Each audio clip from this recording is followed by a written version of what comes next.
Hello everyone, my name is Isaac. Today's computer video tutorial, we are going to discuss on how we can switch on a computer. So I'll go directly to the point. So this is the procedure. Step 1, you switch on the main power supply as it is shown clearly in this diagram. You switch on the main power supply. Then you proceed on to step 2. Step 2, you switch on the UPS button. So UPS stands for uninterruptible power source. So UPS, this is a device that is used to keep computers safe when there is power loss or significant reduction in the primary power source. That is the UPS. So we proceed on to the third step, step 3. You switch on the power supply button of the CPU. That is the central processing unit. So this is the brain of the computer. After you switched on the CPU, you proceed to step 4.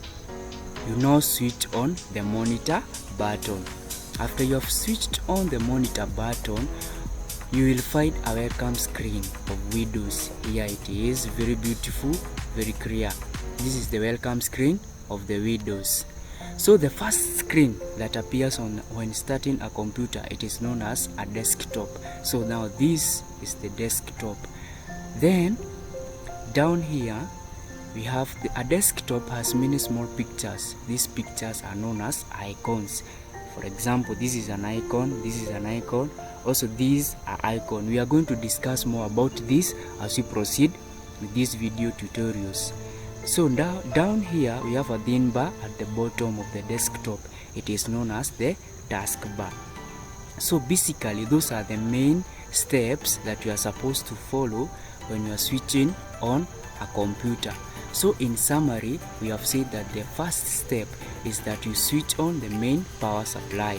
The second step, you switch on the UPS button. The third step, you switch on the power supply button of the CPU. That is the central processing unit. The fourth step, we have said that you switch on the monitor button. After you have switched on the monitor button, you have said that you will find a welcome screen of Windows. Here it is. Then the first screen that appears when starting a computer, it is known as the desktop. Then you have also said that the desktop has many pictures and these are known as the icons. Then we have said that at bottom here, this thin bar at the bottom of the desktop, it is known as the taskbar. So in conclusion, I will end these video tutorials with these words. It is said that the world is round and the place which seems to be the end may just be the beginning. Now that's all for today in this video. If you find these video tutorials helpful to you, support by subscribing to this channel. Hit on the notification bell so that you don't miss on the new uploads.